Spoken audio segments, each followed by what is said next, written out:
देखो reversible process क्या होता है, इरिवर्सिबल प्रोसेस क्या होता है। शॉर्ट में अगर कहा जाए रिवर्सिबल प्रोसेस का डिफाइन और इरिवर्सिबल का, तो इरिवर्सिबल का मतलब है कि वेरी फास्ट प्रोसेस जिसको होने में कुछ ही सेकंड लगे, वो इरिवर्सिबल प्रोसेस है। और रिवर्सिबल प्रोसेस का मतलब होता है जिसको करने में आपको थोड़े थोड़े थोड़े थोड़े वर्क से ही वो काम हो पाएगा, मतलब जिसको करने में आपको थोड़ा टाइम लगेगा इतना, लेकिन आप कर तो सकते हैं, लेकिन उसमें थोड़ी बहुत आपको एनर्जी ज्यादा लगानी पड़ेगी। इरिवर्सिबल में तो पता ही नहीं चलता है कि आप कितना फास्ट प्रोसेस कर लेते हैं। जो रिएक्शन बहुत फास्ट हो रही होती है, बहुत तेजी से, बहुत ही कहीं ज्यादा फास्ट हो रही है, तो वो इरिवर्सिबल है।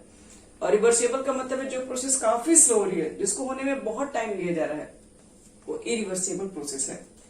जैसे देखो इसको एग्जांपल देके हम लोग समझेंगे कि आखिर ये किस तरह की प्रोसेस को कैसे इसको समझेंगे। जैसे मान लो कि आपके पास एक लड़का है, फिर से वही चीज है, एक अच्छे से एक्सप्लेन करने के लिए एग्जांपल ध्यान में रखना है। एक लड़का है जिसका नाम है गोलू, मान लीजिए, और ये क्या है, ये एक ओलंपिक लिफ्टर है।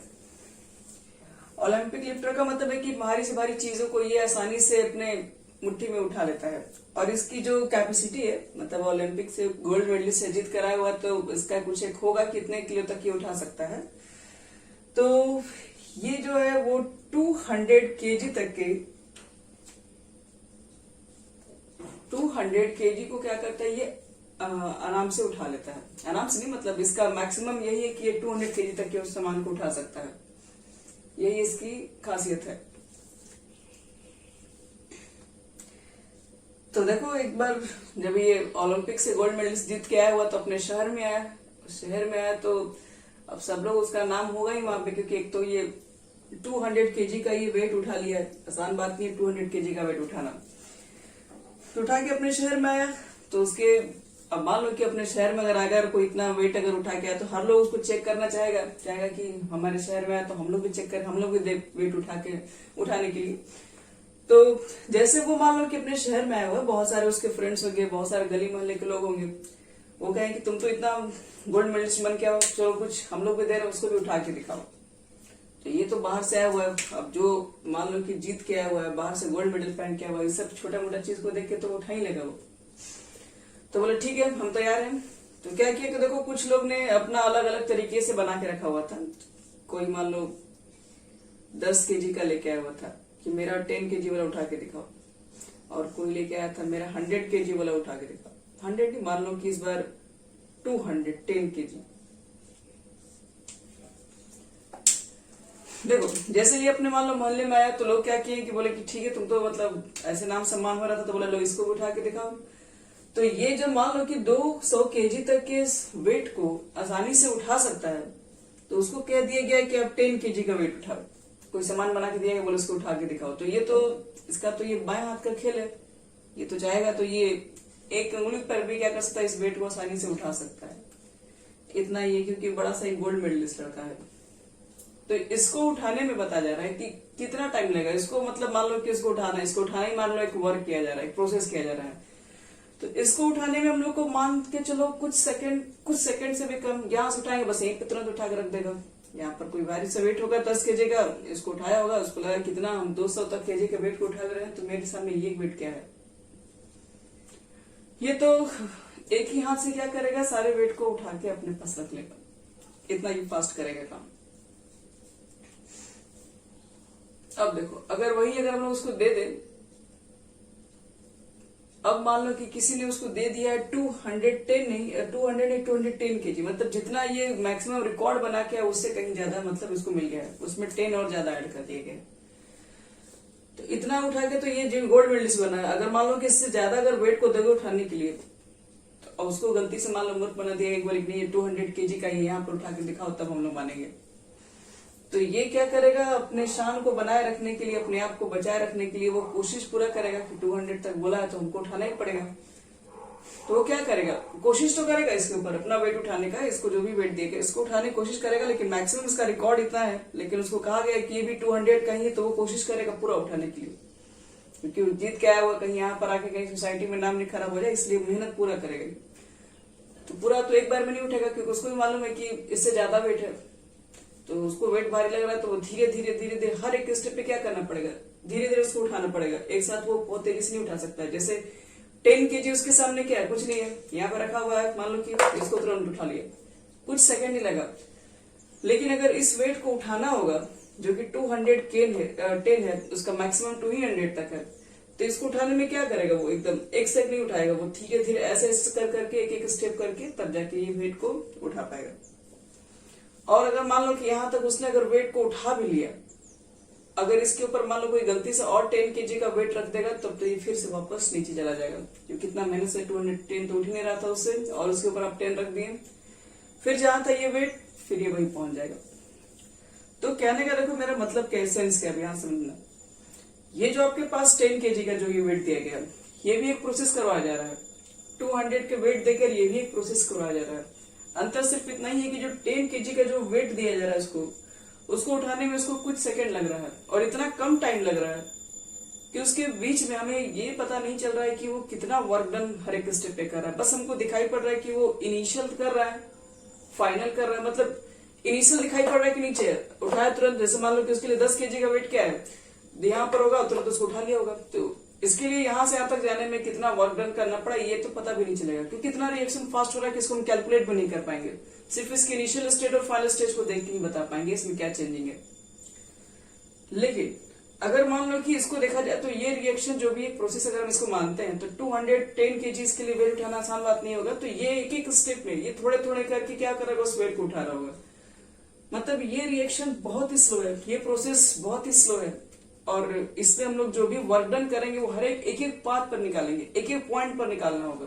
क्योंकि आप देख रहे हैं कि पहले थोड़ा सा उठाया होगा, फिर थोड़ा सा उठाया होगा, फिर थोड़ा सा उठाया होगा, तो ऐसे करते करते हर एक पॉइंट पर क्या करना पड़ेगा, सारे वर्क डन को कैलकुलेट करना पड़ता है। क्योंकि ये रिएक्शन बहुत स्लो है, इसलिए सारे इसके वर्क डन को कैलकुलेट करने के सारे पॉइंट हमको चाहिए होंगे, क्योंकि हर एक पॉइंट पे इसको मेहनत करना पड़ रहा है। ये रिएक्शन बहुत फास्ट है, इसलिए हमें वर्क डन का पता नहीं चल रहा है कि इनिशियल कब था और कब फाइनल पहुंच गया। तो इसके अगर कहा जाए कि इसके अंदर हर एक पॉइंट पर कैलकुलेट कीजिए, तो ये पॉसिबल नहीं होगा इसके लिए निकालने के लिए, क्योंकि बीच में रिएक्शन इतना तेज है कि इसको हम लोग कैलकुलेट भी चाहेंगे तो नहीं कर सकते हैं। तो देखो ये जो रिएक्शन होता है, जो बहुत फास्ट रिएक्शन हो रही है, वो आपके पास क्या कहता है, अगर जो रिएक्शन सुपर फास्ट जिसको करने में कुछ ही सेकंड का समय लगता हो, उसको बोलते हैं इरिवर्सिबल नेचर, इरिवर्सिबल प्रोसेस। ये एक इरिवर्सिबल प्रोसेस कर रहा है, जिसको उठाने में उसको कुछ सेकंड लग रहा है, और जिसको उठाने में उसको बहुत टाइम देना पड़ रहा अपना है, उसको बोलते हैं है रिवर्सिबल प्रोसेस। इरिवर्सिबल प्रोसेस को जैसे नाम से भी क्लियर है, आप रिवर्स नहीं कर सकते हैं। रिवर्स क्यों नहीं कर सकते, क्योंकि इतना स्पीड में उठा रहा। इसमें देखो, जैसे मान लो एक चीज और समझो यहाँ पे, जैसे मान लो आप कोई चीज को उठा रहे हो, लिफ्ट कर रहे हो, तो दो चीजें वहां पर, दो तरह का फोर्स काम कर रहा होगा। एक होता है ड्राइविंग फोर्स और एक होता है opposing force. Driving force, opposing force. Driving force का मतलब है जिस फोर्स आप इसको उठा रहे हैं वो आपका ड्राइविंग फोर्स हो गया, जिसकी वजह से ऊपर जा रहा है। अपोजिंग फोर्स जो इसको अपने तरफ खींच रहा है। तो जैसे कि मान लो कि अगर कहा जाए बहुत अगर हेवी ऑब्जेक्ट है, जैसे मान लो कि हमें लोग को अगर कह दिया जाए कि 100 kg का भी बॉक्स उठाने के लिए, तो वो तो पॉसिबल भी नहीं है। तो वो हमारे लिए क्या होगा, हमारा जो उस पर ड्राइविंग फोर्स है वो बहुत कम लग रहा है, और अपोजिंग फोर्स क्या बहुत ज्यादा है, इसलिए हमें पता नहीं, हमसे थोड़ा सा भी वो नहीं हिल पा रहा है। लेकिन अगर वही चीज अगर मान लो कि थोड़ा सा स्टूल दे दिया जाए कि इसको आप करके दिखाओ, तो वहां पर जो अपोजिंग फोर्स होगा वो बहुत कम होगा, जिसको अपने तरफ वो अट्रैक्ट कर रहा है। यहाँ पे मेरा ड्राइविंग फोर्स बहुत ज्यादा काम करेगा। तो इस कंडीशन में अगर बात करो कि अगर इरिवर्सिबल प्रोसेस है, तो वहां पर ड्राइविंग फोर्स जो अपोजिंग फोर्स से होता है वो बहुत ही ज्यादा हाई होता है। इतना ज्यादा होता है कि हमें इसके बीच में होने वाले वर्क डन को कैलकुलेट नहीं कर पाते हैं, इसके बीच में क्या हो रहा है कुछ सेकंड के अंदर। यहाँ पर देखोगे तो यहाँ पर हर एक पॉइंट पे पता चल रहा है, यहाँ पर अपोजिंग फोर्स कुछ ज्यादा ही नजर आ रहा है, लेकिन ड्राइविंग फोर्स फिर भी अपोजिंग से ज्यादा ही होगा। क्यों ज्यादा होगा, अगर ज्यादा नहीं होगा तो आपसे ये थोड़ा सा भी नहीं उठ सकता है। तो बोल सकते हैं कि यहाँ पर जो ड्राइविंग फोर्स होगा, जो हमारा जो मेन काम लगे, जैसे कि ड्राइविंग फोर्स जैसे कि नहीं होता है कि जो किसी के ऊपर आप फोर्स लगा के उसके अंदर आप रिएक्शन करवा रहे हो, उसके अंदर कुछ परिवर्तन दिखा रहे हो, चेंज होना चाहिए, उसकी वजह से मतलब जो भी आपका जो काम हो रहा है, जो प्रोसेस हो रहा है, जो वर्क डन आप कर रहे हैं, उसके थ्रू अगर आप जो भी प्रोसेस वहां पे जो भी फोर्स यूज कर रहे होते हो, जो कि काम करने में यूज कर रहा है, ठीक है, तब वो ड्राइविंग फोर्स कहलाएगा। और अपोजिंग मतलब आप जो भी काम कर रहे हो तो उसके एक अपोजिट फोर्स भी लग रहा होता है, तो वो आपका पास होगा, उसको अपोजिंग फोर्स कहेंगे। जैसे मान लो मेरा काम है मान लो कि इस बॉक्स यहाँ पर है, इसको हमको धकेलना काम है, मेरा काम है इसको डिस्प्लेसमेंट इसको करवाना, तो हम जो इसके ऊपर फोर्स लगाएंगे वो ये मेरा ड्राइविंग फोर्स हो जाएगा। और एक फोर्स हमको उधर से भी रोकेगा, क्योंकि इतना आसानी से अगर हेवी बॉक्स है तो इतना आसानी से नहीं हमसे हो जाएगा, तो वो अपोजिंग फोर्स होगा। हम जो फोर्स के ऊपर अप्लाई करेंगे वो ड्राइविंग फोर्स कहलाएगा। तो ड्राइविंग फोर्स की वजह से क्या होगा, आपके पास ये चीजें ऊपर लिफ्ट होना स्टार्ट तो होगी। अपोजिंग फोर्स भी यहाँ पर लग रहा है, क्योंकि मालूम है कि यहाँ पर बहुत ज्यादा ये हेवी ऑब्जेक्ट है, तो नीचे से भी इसके ऊपर फोर्स लग रहा होगा, हम ऊपर से फोर्स लगा रहे हैं, लेकिन हमारा फोर्स सेंस थोड़ा सा ज्यादा होगा तभी जाके इसको हम ऊपर लिफ्ट कर सकते हैं, नहीं तो फिर ये चीज लिफ्ट ही नहीं हो पाएगी अगर अपोजिंग फोर्स ज्यादा होगा तो बोल सकते हैं कि इसके अंदर की जो आपके पास एक इरिवर्सिबल प्रोसेस होता है, उसमें ड्राइविंग फोर्स अपोजिंग फोर्स से बहुत ही ज्यादा हाई होता है। लेकिन अगर आपके पास वही रिवर्सिबल प्रोसेस है जो कि बहुत स्लो रिएक्शन करवा रही है, इसके अंदर ड्राइविंग फोर्स अपोजिंग फोर्स से छोटे से अमाउंट से ज्यादा होती है, बहुत छोटे से अमाउंट से ज्यादा होगी। अगर आप वही बताएं कि 10 kg जैसे आप ऊपर इसके ऊपर रख दिए, यहां तक लेके आया, फिर 10 kg पुट कर दिए, तो फिर ये चला जाएगा नीचे। तो इसका मतलब ये होता है कि आपके पास इस रिएक्शन को, इस प्रोसेस को वापस रिवर्स भी किया जा सकता है। आप जहां थे फिर वहां पे आप जा सकते हैं, थोड़े से अगर आप उसके ऊपर फोर्स अप्लाई कर देंगे और तो वो चीजें वहां पर फिर इनिशियल स्टेज में पहुंच जाएगी आपके। लेकिन यहाँ पर ऐसा कोई कंडीशन नहीं है, यहाँ पर बहुत ज्यादा ड्राइविंग फोर्स ज्यादा है अपोजिंग फोर्स से, तो थोड़ा बहुत अमाउंट 10 kg और भी ऐड कर दोगे तो कोई वापस बैकवर्ड नहीं जाएगी, वापस ये रिवर्स नहीं हो सकती है। तो यही दो तरीके के वर्क डन के बारे में हम लोग पढ़ेंगे यहाँ पर। एक रिवर्सिबल प्रोसेस के थ्रू होता है और एक इरिवर्सिबल प्रोसेस। पहले तो देख लेते हैं रिवर्सिबल प्रोसेस का, चलो थोड़ा सा डेफिनेशन लिख लेते हैं क्या होता है, फिर इरिवर्सिबल के बारे में, फिर दोनों में डिफरेंस, और फिर दोनों के लिए वर्क डन को कैसे कैलकुलेट करेंगे।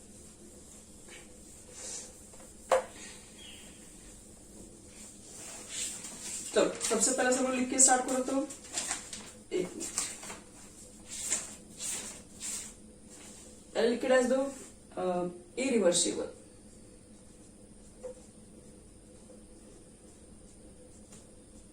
Irreversible process.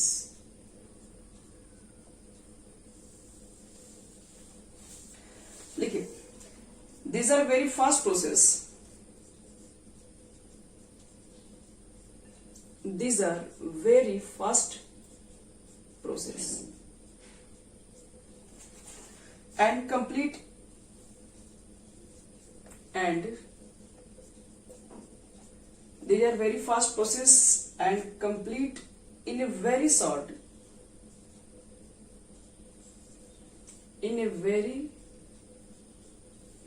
short interval of time. Short interval of time. Full stop.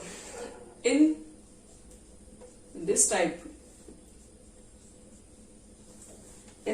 of process, the driving force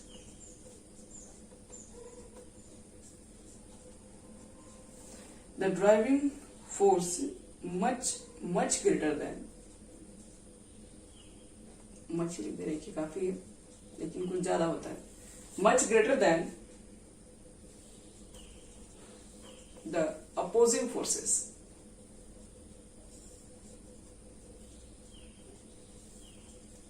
and therefore this process cannot be reversed, and therefore this process cannot be reversed. ये आपकी पूरी definition हो जाती है irreversible process के लिए।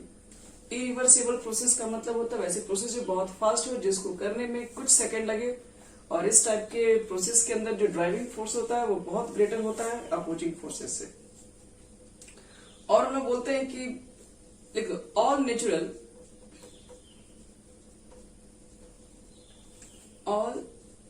natural process are irreversible in nature. जो भी नेचुरल प्रोसेस जो हो रही होती है वो इरिवर्सिबल नेचर है। नेचुरल प्रोसेस का मतलब है कि अगर आप ऐसा छोटा सा अगर एग्जाम्पल लें, जैसे पानी का ऊपर से नीचे गिरना, वापस इसको रिवर्स नहीं कर सकते हो, नीचे से पानी ऊपर नहीं तुम भेज सकते हो। तो ये सब जो भी नेचुरल जो चीजें जितनी तरह होती हैं वो सब ज्यादा से ज्यादा इरिवर्सिबल, उसको रिवर्स हम लोग नहीं कर सकते, वो इरिवर्सिबल नेचर की होती है। तो याद रखना, जो भी रिएक्शन बहुत फास्ट हो रही है, जैसे पेट्रोल में आग लग जाना, कंबशन ऑफ पेट्रोल बोल सकते हो, इसे एग्जांपल के तौर पे ले सकते हैं। सोडियम का वाटर से रिएक्शन बहुत फास्ट होता है, ये सब चीजें। तो जो रिएक्शन बहुत फास्ट है वो एक इरिवर्सिबल प्रोसेस के अंदर आती है, जिसको वापस आप रिवर्स नहीं कर सकते हैं, और इसमें ड्राइविंग फोर्स बहुत ग्रेटर होता है अपोजिंग फोर्सेस से। चलो अब बात करते हैं दूसरा, reversible.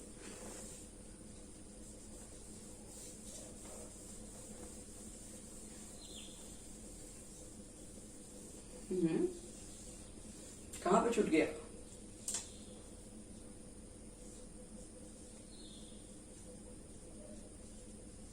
These are very slow process. These are very slow process. In this type of process, these are very slow process. In this type of process, इस देखो इस प्रोसेस में क्या होता है, the driving force, the driving force is greater than, the driving force is greater than the opposing force.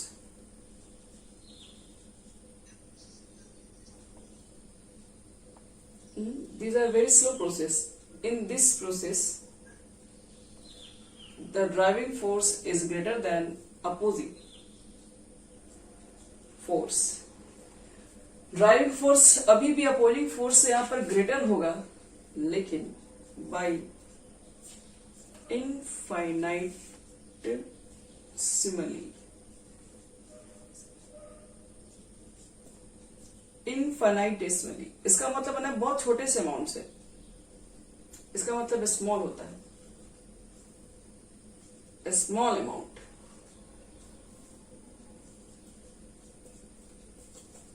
मतलब यहां पर भी क्या, ड्राइविंग फोर्सेस अपोजिंग फोर्सेस से ज्यादा है, लेकिन बहुत छोटे से अमाउंट से ज्यादा है। एंड इफ द अपोजिंग इनफाइनाइटेसिमली, एक ही में सिमली यहां पर लिखा हुआ है, इसको इनफिनिटेसिमली भी बोलते हैं, infinitesimally. If the opposite forces, if the opposing forces is increased, if the opposing forces is increased by n infinitesimally,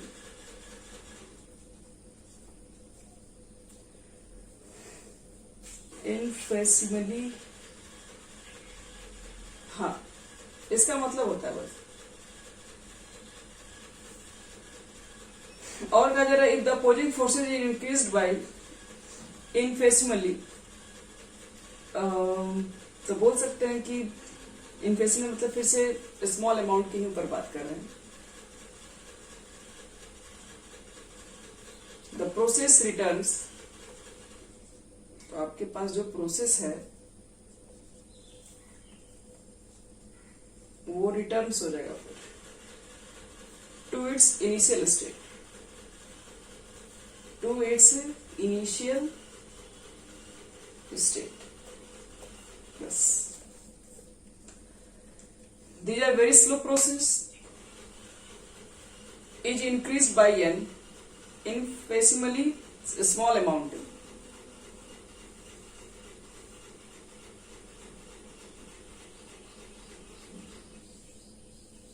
The process return to its initial state.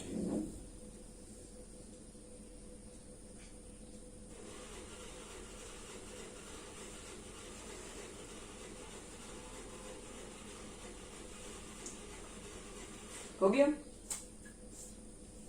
हो गया जीतू।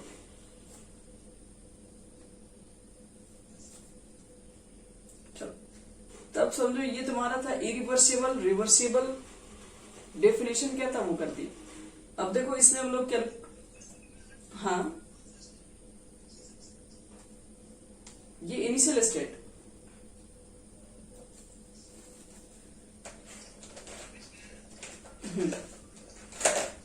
हाँ इसमें हाँ ड्राइविंग फोर्स ज्यादा रहेगा अपोजिट फोर्स, तभी तो आप उसको लिफ्ट कर पाएंगे। इरिवर्सिबल में बहुत ज्यादा होता है ना। अब देखो बात करना है मुझे इसके ऊपर वर्क डन के ऊपर थोड़ा सा। तो वर्क डन क्या हम कैलकुलेट कर सकते हैं? हाँ बोलो।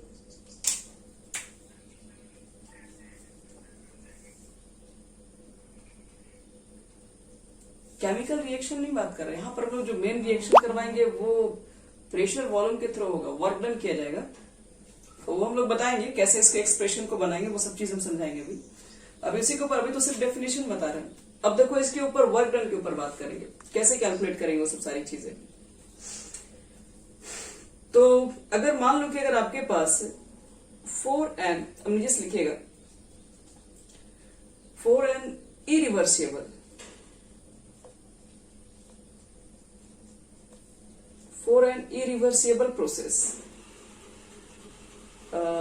the value of initial and final stage are compared.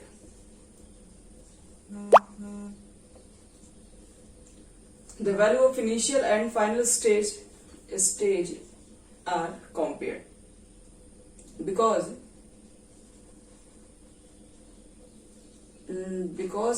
the time taken in completion in very less.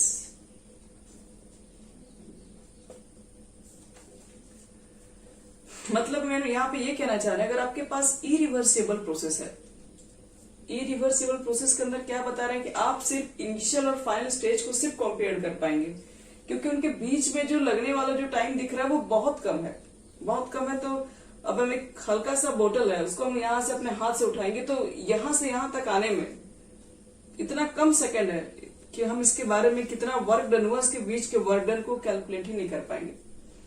तो हम लोग क्या करते हैं वर्क डन के लिए, इसके लिए अगर फॉर्मूला लिखना होता है तो वर्क डन मुझे बताना, अगर इरिवर्सिबल के केस में ध्यान रखना, तो वहां पर आपके पास जो प्रेशर रहा होगा वो लिखेंगे और उसके बाद V2 माइनस V1, मतलब इनिशियल वॉल्यूम फाइनल वॉल्यूम आपको दिखाई पड़ेगा, उसके अंदर बीच में इतना रिएक्शन फास्ट हो रहा होगा कि आपको उसमें पता भी नहीं चलेगा कि हमें कैसे निकालेंगे हर एक पॉइंट पे वर्क डन।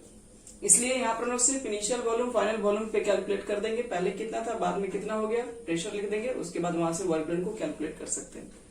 ये इरिवर्सिबल के कंडीशन पर है। लेकिन अगर रिवर्सिबल प्रोसेस होगा तो हर एक पॉइंट का वर्क डन निकालना पड़ेगा। और इसके लिए हम लोग ना पीवी ग्राफ भी बताएंगे। इसके लिए हम लोग पीवी ग्राफ प्लॉट नहीं कर पाते हैं। अब पीवी ग्राफ क्यों नहीं प्लॉट कर पाते हैं? क्योंकि हमारे पास इतना टाइम ही नहीं होता है कि एक प्रेशर के साथ वॉल्यूम में कितना चेंजिंग आ रहा है, इतना कम टाइम मिला हम लोग को उसके अंदर चेक करने के लिए, इसको हम लोग मेजर ही नहीं कर पाते हैं। तो यहाँ पर आपको बताएंगे इसके लिए पीवी ग्राफ को प्लॉट नहीं कर पाते हैं, ये लिख दे रहे हैं, बाद में पीवी ग्राफ बताएंगे कैसे निकालते हैं। कंप्लीशन इन वेरी लेस,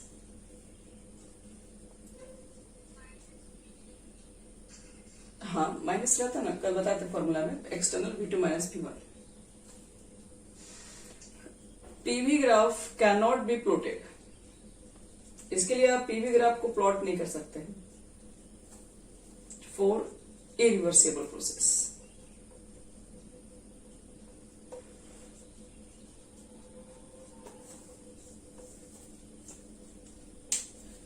चलो यहां तक हो गया, ये रिवर्सिबल की केस में बात हो गया।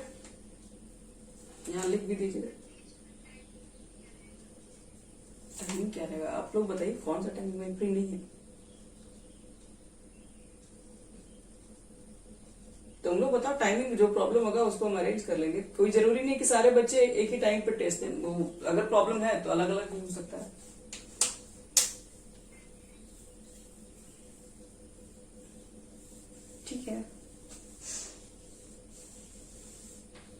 चलो बच्चे लोग, यहां तक हो गया सबका? इसको बिठा रहे हैं। अब बात करते हैं रिवर्सिबल प्रोसेस, और इसको कैसे कैलकुलेट करेंगे वो भी आपको दिखाएंगे फॉर्मूला। इरिवर्सिबल के लिए हो गया। अब लिखो रिवर्सिबल प्रोसेस अगर आपके पास होगा तब। Irreversible process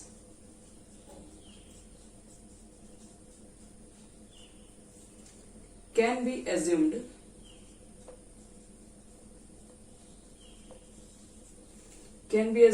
to be completed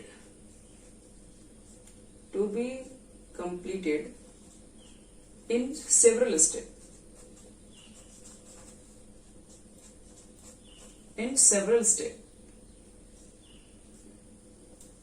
and therefore total work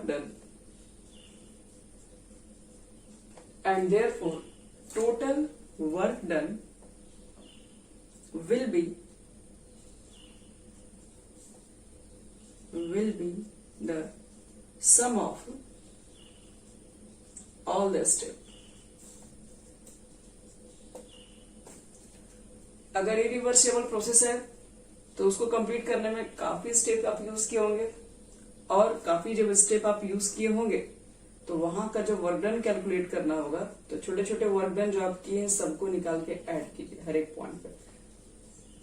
हर एक पॉइंट पे वॉल्यूम प्रेशर का जो चेंजिंग आपको दिख रहा है वो हर एक पॉइंट पे लिखना पड़ेगा। सारे पॉइंट को लेके ऐड करेंगे तब जाके हम निकाल पाएंगे रिवर्सिबल प्रोसेस के अंदर होने वाले वर्क डन को।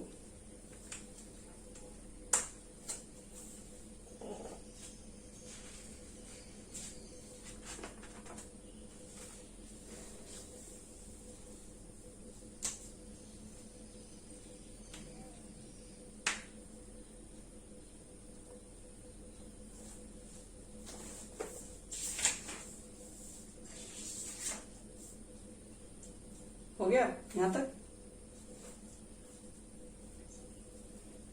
चलो अब कैसे कैलकुलेट करते हैं वो भी आपको बता दे रहे हैं। इसके लिए पीवी ग्राफ भी इसके लिए पीवी ग्राफ प्लॉट कर सकते हैं हम लोग। देखिए लिखेंगे पहले ग्राफिकल कैलकुलेशन ऑफ वर्क। हाँ बोलो।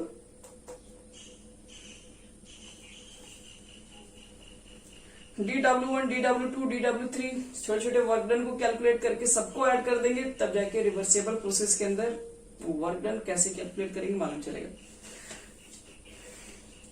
चलो हाँ, ये रिवर्सिबल के केसेस में जो कि प्रोसेस स्लो हो रही है, इसलिए थोड़ा थोड़ा आपको हर एक पॉइंट पे वर्क डन निकालना पड़ रहा है। देखो ग्राफिकल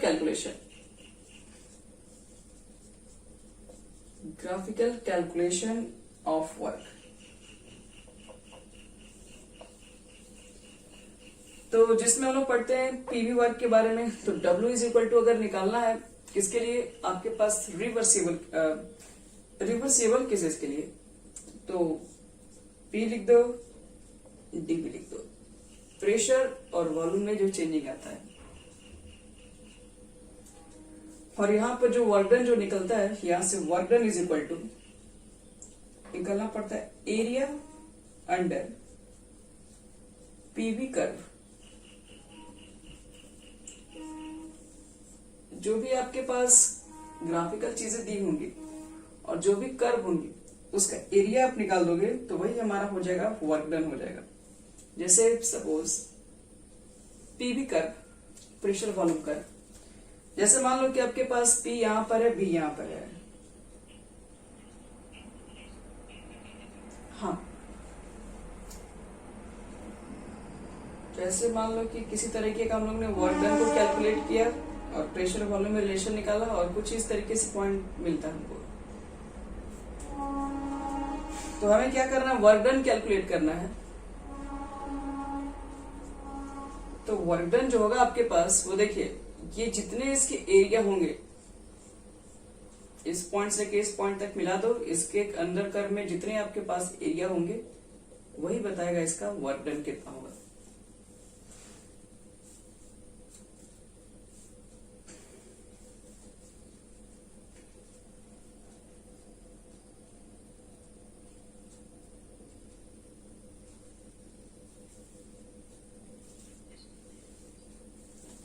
ये इसमें कर्व दिया रहेगा पहले से, कोई भी कर्व आपके पास रहेगा उसका जो भी एरिया होगा उसी को वर्क डन कहता है।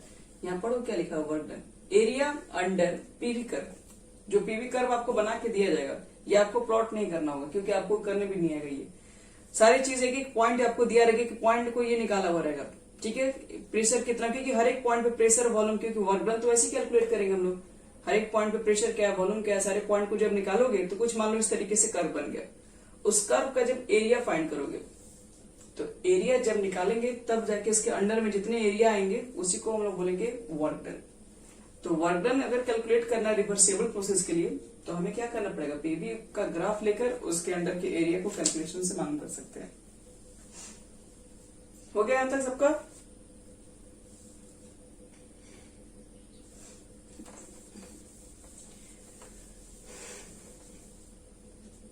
अगर सपोज करो आपका ग्राफ कुछ इस तरीके से, मान लो ये प्रेशर है, ये वॉल्यूम है, और हमने कुछ ग्राफ इस तरीके से बनाया है। मान लो कुछ इसी तरीके से ग्राफ निकल के हमारा है, तो एरिया अंडर कर्व निकालेंगे तो इसको पीवी कर्व कहते हैं, और उसी के लिए हम लोग वर्क डन को कैलकुलेट भी कर पाएंगे।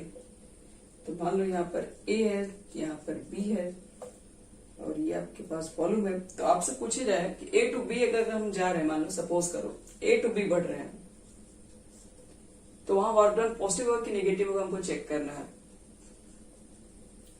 तो आप लोग समझो कि ये कुछ वॉल्यूम रहा होगा V1, यहाँ पहुंचते पहुंचते वॉल्यूम V2 हो गया, मतलब वॉल्यूम तो बढ़ रहा है ना, इधर तो कम होगा अगर इसको एक्स एक्सिस मान रहे हैं। तो V1 से V2 पहुंचने पे, जैसे बोला जाए कि A से B पहुंचने पे वर्क डन चेक करना है कि पॉजिटिव होगा निगेटिव। तो पहले आप चेक करो कि एक्सपेंशन हुआ कि कॉम्प्रेशन हुआ A से B जाने में। A से B जाने में तो हाँ वॉल्यूम बढ़ गया ना, हाँ यानी एक्सपेंशन का केसेस हुआ, वर्क डन नेगेटिव लिख देंगे हम लोग। और वही चीज आपसे अगर क्वेश्चन देख के ग्राफिकल भी पूछा जा सकता है कि वर्क डन आप बताओ जब वो B2 आएगा, वॉल्यूम कम, यहाँ पर V2 बड़ा वॉल्यूम था, इधर आगे कम हो गया तो कॉम्प्रेशन का केसेस आ जाएगा। तो यहां पर वर्क डन लिखना पड़ेगा पॉजिटिव। एक क्वेश्चन दे रहे हैं लेकिन इसको आप लोग बनाना होगा, अभी नहीं घर से। आपके पास एक ग्राफ दिया हुआ है A टू B, और इसके बीच का एरिया ये बना, यहाँ पर 2 लीटर है और यहाँ पर 4 लीटर है, इसका वॉल्यूम है, और यहाँ आपके पास प्रेशर है, यहाँ पर दिया हुआ है 1 atm है। और आपको क्या करना है, यहाँ पे लिख रहे हैं, यहाँ पे क्वेश्चन लिख रहे हैं, ये 1 atm का प्रेशर यहाँ पर दिख रहा है,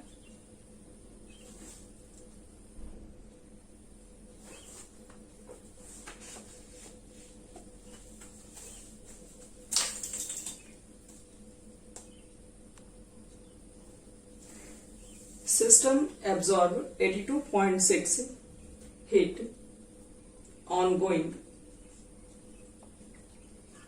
from A to B. From A to B, calculate internal energy of the gas. Calculate U लिख रहे हैं, डेल्टा U लिख रहे हैं, इसको कैलकुलेट करना तुम लोग। चलो ये तो रिवर्सिबल के केसेस के लिए हो गया कि वर्क डन को कैसे कैलकुलेट करें। अब अगर मान लो मेरे पास इरिवर्सिबल केसेस के लिए वर्क डन को कैलकुलेट करना है तो उसको कैसे कैलकुलेट करेंगे, अब वो बता रहे हैं। ये अभी नहीं बनाना बच्चे लोग, इसको घर पे आराम से बनाना।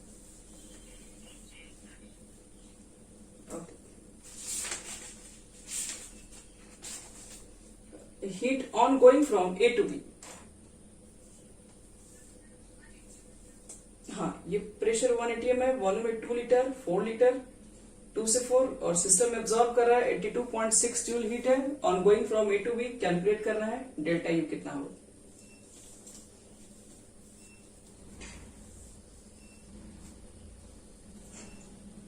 एक और एक्सप्रेशन बताना बच्चे लोग, थोड़ा फास्ट करो।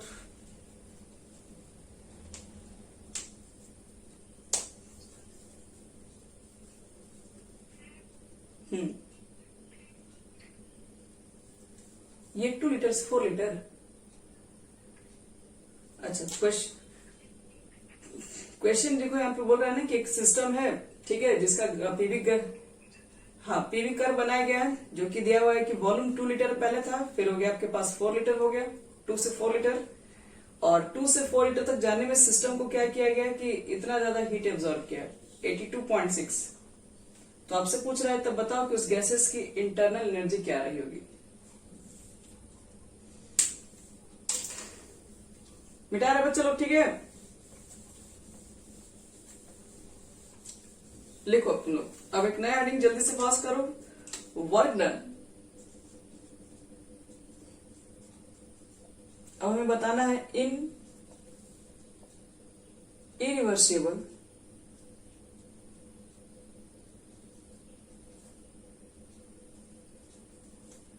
इरिवर्सिबल एक्सपेंशन, चाहे आप एक्सपेंशन के लिए निकालो या फिर कॉम्प्रेशन के लिए निकालो।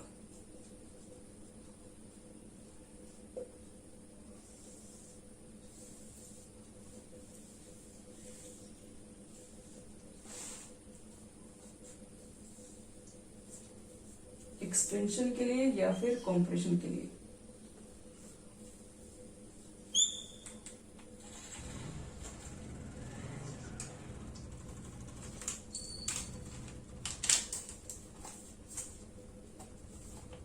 तो एक मिनट, इरिवर्सिबल नहीं, हम लोग को इरिवर्सिबल के लिए निकालना है। इरिवर्सिबल तो बता ही दिए ना, work done is equal to minus कर दोगे, वो तो बता चुके हैं। रिवर्सिबल एक्सपेंशन और वर्क डन कैलकुलेट करने जा रहे हैं। रिवर्सिबल के लिए कैलकुलेट करेंगे, एक्सपेंशन के केसेस में और कंप्रेशन के केसेस में। इरिवर्सिबल तो बता चुके हैं, वही वाला केसेस है। जैसे मान लो एक्सपेंशन हो रहा है चाहे कंप्रेशन हो रहा है, दोनों ही केस में वर्क डन को हम लोग कैसे कैलकुलेट करेंगे, अब उसी पॉइंट को हम लोग समझते हैं। तो ये मान लो कि आपके पास सिस्टम है और आपने इसके ऊपर एक पिस्टन लगा के रखा हुआ है। अगर एक्सपेंशन होगा तो ये चीजें यहां पर बढ़ के चली गई होंगी, फिर कुछ नीचे पॉइंट से फिर कहां चला गया होगा, ऊपर चला गया होगा। ये एक्सपेंशन के थ्रू होगा, कंप्रेशन होगा तो ऊपर से नीचे हम लोग लेंगे। देखो अब मान लो कि हम लोग वर्क डन देखें तो dW इज इक्वल टू क्या होता है, अभी हम लोग कुछ देर पहले देखे, P डिग्री। जो वर्क डन निकल के आएगा वो क्या होता है, वो तो किसी के लिए भी वर्क डन निकालोगे तो यही निकल के आएगा। पीछे हमने पढ़ चुके इसके प्रेशर में और उसके वॉल्यूम के चेंजिंग के अंदर। लेकिन रिवर्सिबल प्रोसेस पढ़ रहे हो, यानी प्रोसेस भी काफी धीरे धीरे होगा। अगर हम बात करेंगे एक्सपेंशन के लिए, अगर एक्सपेंशन के केसेस में बात कीजिएगा तो यहां पर देखो, एक होगा इंटरनल प्रेशर और दूसरा होगा एक्सटर्नल प्रेशर। तो जो P इंटरनल प्रेशर है, एक्सपेंशन कब होगा, किसका प्रेशर ज्यादा होगा, इंटरनल का या एक्सटर्नल का।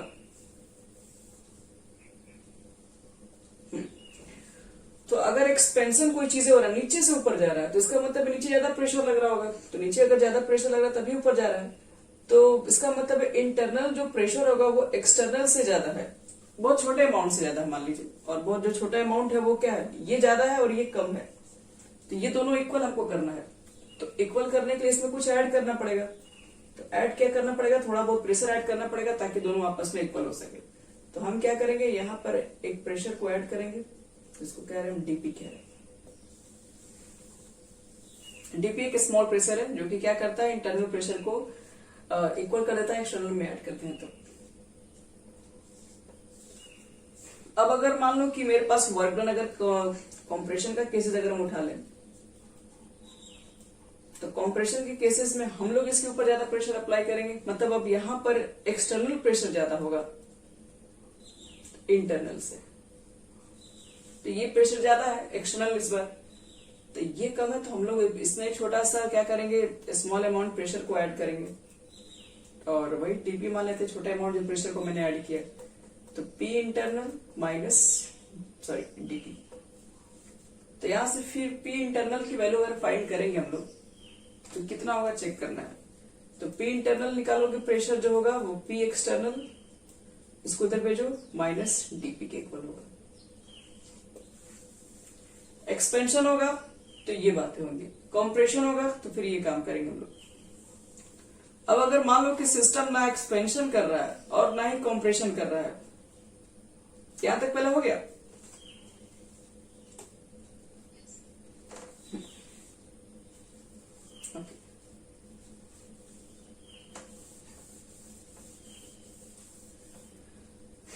लिख देंगे नाइदर कॉम्प्रेशन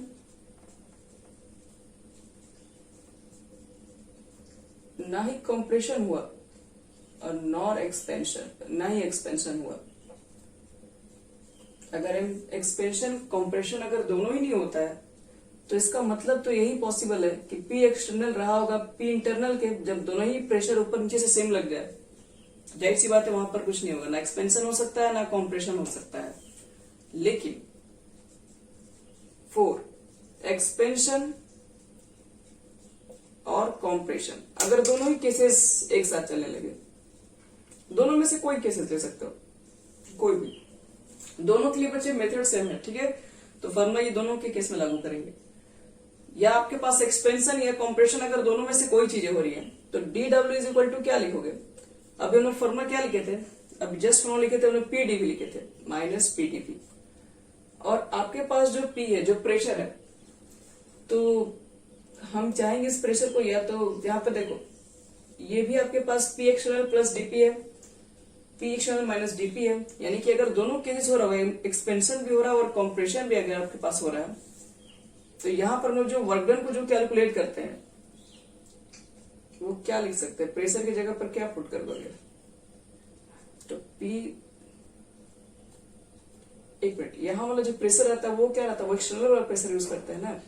एक मिनट, तो हम लोग एक्सटर्नल प्रेशर का अगर वैल्यू निकालोगे तो क्या निकलेगा यहां से?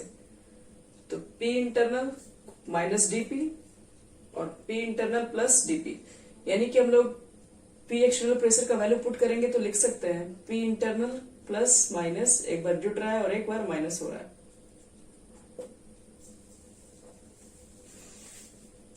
ये वैल्यू पुट करेंगे। याद रखना कि डी डब्ल्यू इज इक्वल टू क्या हो जाएगा? Minus p external dp. ये तो होता है वर्क डन को कैलकुलेट करने के लिए फॉर्मूला। अगर हमको डी डब्ल्यू को कैलकुलेट करना है तो उसको कैसे कैलकुलेट करेंगे? तो अभी बताएं कि पी एक्सटर्नल का वैल्यू क्या हो सकता है, चाहे एक्सपेंशन हो चाहे कॉम्प्रेशन हो। अगर एक्सपेंशन होगा तो आपको बता ही दिया गया है, इसमें जो पी एक्सटर्नल की वैल्यू होगी वो इंटरनल में से डीपी माइनस करोगे, और अगर कॉम्प्रेशन का केसेस होगा वहां पर एक्सटर्नल की वैल्यू रखनी पड़ेगी, तो यहाँ पर आप ऐड करोगे। मतलब ऐड भी करना पड़ सकता है और माइनस भी करना पड़ सकता है, दोनों कंडीशन।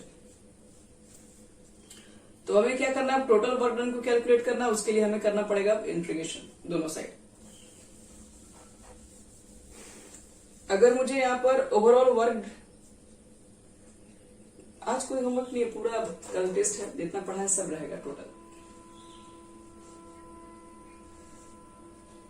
हाँ, आज कुछ उस वर्क डन के अंदर थोड़े बहुत न्यूमेरिकल्स आप लोग से नहीं भी बने होंगे, वो रीजन भी है, ये उसमें ऐड था।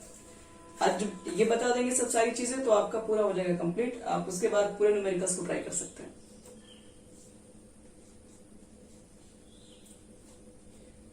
चलो बच्चे लोग, लास्ट अब हो गया, इसका एक्सप्रेशन निकाल रहे हैं।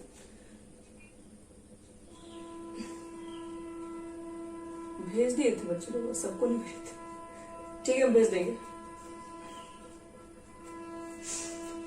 देखो इंटीग्रेशन कर दो तो डी डब्ल्यू को इंटीग्रेशन करोगे तो इसका तो वर्क डन सिर्फ डब्ल्यू आएगा, इसका कितना होगा? तो हम लोग क्या करेंगे, यहाँ पे प्लस है बीच में, तो आप इंटीग्रेशन करोगे तो पी इंटरनल यहाँ पे डीपी यूज करोगे, और यहाँ पर प्लस माइनस है तो माइनस प्लस जो भी आप कर दीजिए, यहाँ पर डीपी डीवी लिखोगे। देखो ध्यान से, मेन काम तो इसी का हम लोग लिखने जाएंगे। अब यहाँ पर हम लोग क्या कर रहे हैं, अगर आप यहाँ वर्क डन कर रहे हो, वो भी खास करके क्या है, रिवर्सिबल वाला केसेस हम लोग पढ़ रहे हैं, तो उसमें कुछ ना कुछ तो चेंजिंग आ ही रहा होगा वॉल्यूम के रिस्पेक्ट में। तो V1 यहाँ लिख दो, V2 यहाँ लिख दो, वॉल्यूम के रिस्पेक्ट में यहाँ पे चेंजिंग। यहाँ पे भी लिख दो V1 और यहाँ लिख दो V2, बट यहाँ पर भी लिखना पड़ेगा V1 V2। चल अब इसके बाद देखो हम लोग क्या करेंगे, यहाँ पे पी इंटरनल को आप आपके पास जो इंटरनल प्रेशर यहाँ पर है, एक डीपी कहां से आएगा? डीबी नहीं होगा, ये वाला मल्टीप्लाई करेंगे डीबी आ जाएगा। ये तो कांस्टेंट होगा, इसको आप बाहर निकाल दो, ये V1 लिख दो, यहाँ V2 लिख दो, यहाँ पे डीबी लिख दो। देखो ये जो वैल्यू जो पूरा दिख रहा है, यहाँ पर जो डीबी दिख रहा है, जो डीपी दिख रहा है, मतलब यहाँ प्रेशर भी बहुत कम है, मतलब आपने जो इसके अंदर जो प्रेशर ऐड किया था वो बहुत कम था, क्योंकि कुछ छोटे से अमाउंट में आपने ऐड किया इसको। रिवर्सिबल केसेस में क्या बताया था हम लोगों ने, यहाँ पर जो भी प्रेशर जो होता है वो थोड़े से अमाउंट से बस ज्यादा होता है। तो थोड़े से जब अमाउंट से आपके पास जब ज्यादा होगा, हाँ बोलो,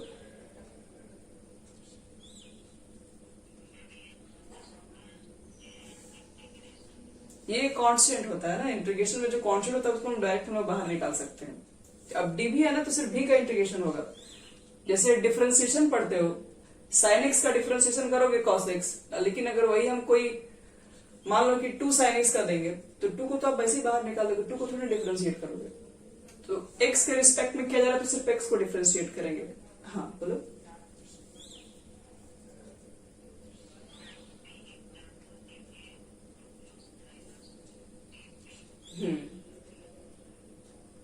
बीच प्लस है ना, तो मल्टीप्लाई यहाँ पर भी किया जा सकता है। इंटीग्रेशन से नहीं डीवी से हुआ है और 2 पार्ट में चला गया, तो इसको हम 2 इंटीग्रेशन में कर सकते हैं। इंटीग्रेशन है, आगे पढ़िएगा 12th क्लासेस में, और इतना हार्ड थोड़ी ना है, ये सब अलग अलग तो कर नहीं सकते 2 पार्ट में। डिफरेंशिएशन में जब u प्लस v को 2 पार्ट में लिख सकते हैं, तो इंटीग्रेशन में भी लिखा जाता है। यहाँ पर देखिए, ये जो चीज बता रहे हैं यहाँ पर, ये जो आपके पास प्रेशर है ये काफी छोटा है, वॉल्यूम भी यहाँ पर क्या है काफी छोटा है, क्योंकि आप देख रहे हैं कि ये जो चीजें हम लोग किए थे, डीपी जो निकाल रहे थे वो किसके लिए निकाल रहे थे, वो छोटे से अमाउंट को ऐड किए थे तब जाके दोनों आपस में इक्वल किए थे। तो यहाँ पर प्रेशर भी आपके पास बहुत कम है, ठीक है, प्रेशर भी बहुत कम है। जब प्रेशर भी बहुत कम रहेगा तो उसके रिस्पेक्ट में वॉल्यूम में जो चेंजिंग आएगा वो कहा जाए तो एग्जैक्ट चेक करते हैं तो लगभग बहुत कम अमाउंट है, जिसको हम लोग क्या करते हैं पूरी तरीके से नेग्लेक्ट कर देते हैं। ये चीजों को हम पूरी तरीके से अगले स्टेप में हटा देंगे। क्यों हटा देंगे, देख रहे हैं क्या पर प्रेशर क्या है, बहुत कम है। डीपी का मतलब क्या है, स्मॉल अमाउंट ऑफ प्रेशर है। जब प्रेशर बहुत छोटा है तो क्या कर सकते हो, प्रेशर छोटा है तो उसके रिस्पेक्ट में वॉल्यूम में कितना चेंज आएगा। जब प्रेशर एकदम कम लग रहा हो तो वॉल्यूम बढ़ेगा ही नहीं। इसलिए हम लोग बोल सकते हैं कि इसके रिस्पेक्ट में, प्रेशर के रिस्पेक्ट में या वॉल्यूम में चेंजिंग बहुत कम है, तो ये पूरे अमाउंट को हम लोग 0 लगभग मान के हटा सकते हैं। तो अब देखो मेन हमारे पास बचेगा वर्क डन, इस फॉर्मूला से निकल के आएगा। जो भी आएगा आप यही से लिखेंगे हम लोग। देखो कितना आएगा, तो वर्क डन आपके पास जो निकल के आएगा वो पी इंटरनल तो पहले से है ही, और यहां पर देखिए V2 है बटे में V1 है, बाहर मत निकालो, एक मिनट सॉरी, इसको भी अंदर ही रखिए। अभी हम लोग इस पे एक और एक्सप्रेशन बना रहे हैं। मान लो कि मुझे निकालना है प्रेशर, और आइडियल गैस की इक्वेशन हमें मालूम है कि P इज इक्वल टू क्या होता है, PV is equal to NRT होता है। तो PV is equal to NRT, तो सिर्फ P इज इक्वल टू क्या लिख सकते हैं आपसे, तो लिख सकते हैं NRT और बटे में V आ जाएगा।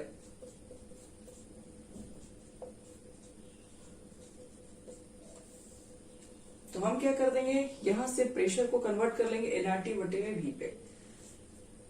अब इसके बाद क्या करेंगे, क्योंकि हमें वॉल्यूम हमको मिल भी जाएगा, NRT तो आपके पास कांस्टेंट, उसको अंदर ही रखेंगे, V1 और V2 यहां लिखेंगे, 1/V dV। 1/V का आप लोग को इंटीग्रेशन आता है निकालने, इसको लिखते हैं ln में, ln लॉग कहा जाता है केमिस्ट्री, हाँ ln कहते हैं उसको, लॉग में वैल्यू भी कन्वर्ट करते हैं। ln V होता है V1 to V2, और एक बार क्या रखते हैं, इसको कहते हैं लिमिट, पहले पुट करेंगे इसको, यानी कि upper limit minus lower limit, यानी कि ln V2 minus ln V1, और ये वाला फॉर्मूला पढ़े होगे log m minus log n। ln logging की तरह होता है, बस उसका वैल्यू होता है कुछ, जिसको हम बताएंगे तुरंत। ये NRT हो जाएगा log V2 minus log V1, यानी कि log V2 बटा V1 लिख सकते हैं। फॉर्मूला होता है log m minus log n बटे में log m minus log n equal to log m बटे में n, इतना लिख सकते हैं इसको पूरे। अब इस ln को log में डिफरेंस होता है, ln का मतलब क्या होता है, जिसके बेस में एक्सपोनेंशियल होता है, e रहता है, उसको ln बोलते हैं, और जिसके बेस में 10 ले लोगे तो log बना देंगे। हाँ यही वाली चीज है, इसका इंटीग्रेशन इतना होता है, 1/V का इंटीग्रेशन होता है ln V, ध्यान रखना। ऐसे तो मैथ्स पढ़ोगे तो log भी वहां डायरेक्ट लिखा हुआ रहेगा। तो 1/V का इंटीग्रेशन होता है ln V, V1 को पुट कर दिए V2, एक बार अपर लिमिट पुट करते हैं, मतलब जहां जहां V है वहां पर V2 रखोगे, माइनस लोअर लिमिट पुट करोगे, जहां जहां V है वहां V1 रखोगे। Log m minus log n का फॉर्मूला होता है लॉग एम बटे एन। चलो अब इसके बाद देखो क्या करेंगे, ये ln है, अब इसको कन्वर्ट करने जा रहे हैं लॉग में, बस हो गया। लॉग में इसकी देखो वैल्यू क्या होती है, ln को अगर आपको कभी भी लॉग में लिखना होगा तो उसमें मल्टीप्लाई करना पड़ता है 2.303, और nRT तो पहले से ही है, और ये हो जाएगा लॉग V2 बटे में V1। ये हमारा निकल जाएगा किसके लिए, वर्क डन।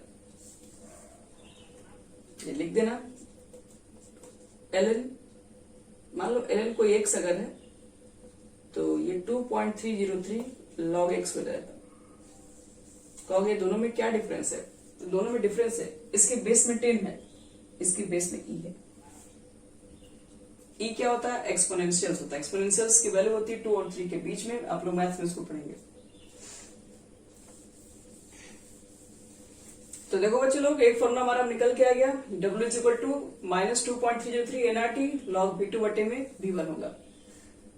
और फॉर आइडियल गैसेस, अगर हम आइडियल गैस को लेते हैं तो ये भी मुझे पता है कि वहां बॉयल्स लॉ भी फॉलो होता है, P1 V1 is equal to P2 V2 भी होता है। तो हम V2 बाई V1 के बदले में क्या लिख सकते हैं,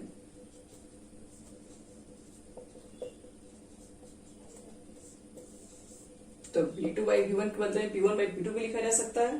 तो इसलिए हमारा जो वर्क डन आएगा 2.303 nRT log P1 बटे में P2। तो हम वर्क डन वॉल्यूम के टर्म में भी दिया रहेगा तब भी निकाल सकते हैं, अब प्रेशर के टर्म में दिया रहेगा तब भी हम लोग वर्क डन को कैलकुलेट कर सकते हैं।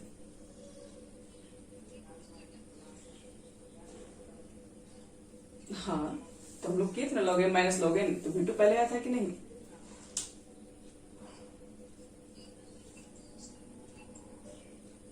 हाँ, तो ये नीचे जाएगा तो ये इसके नीचे जाएगा।